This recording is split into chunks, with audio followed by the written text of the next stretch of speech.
আপনি যখন নামাজে যখন আসবেন দেখবেন 5 ওয়াক্ত নামাজের মধ্যে ফজরেও নাই, যোহরেও নাই,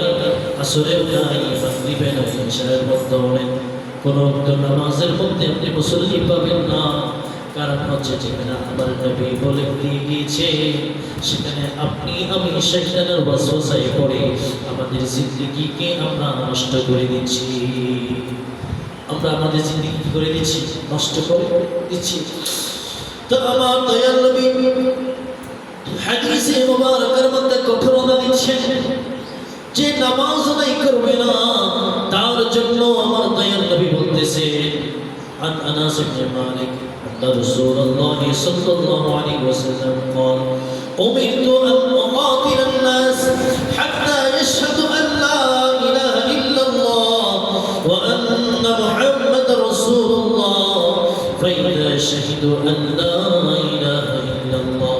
وأن محمد رسول الله واستقبلوا قبلتنا وأقبلوا سبحتنا وصلوا صلاتنا فقد حرمت عليهما دماؤهم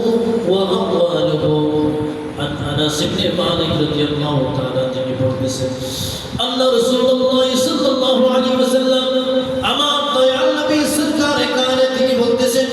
উমিরতু আমাকে আল্লাহ পাক রব্বুল আলামিন নির্দেশ দিয়েছেন। কি দিয়েছেন? নির্দেশ দিয়েছেন আন উকাতিলান নাস, ওই সমস্ত মানুষকে কতল করার জন্য আল্লাহ পাক রব্বুল আলামিন নির্দেশ দিয়েছেন হাত্তা ইয়াশহাদু আন লা ইলাহা ইল্লাল্লাহ ওয়া আন্না মুহাম্মাদুর রাসূলুল্লাহ, যারা সাক্ষী দেয় না আল্লাহ ছাড়া কোনো ইলাহ নেই, মুহাম্মদ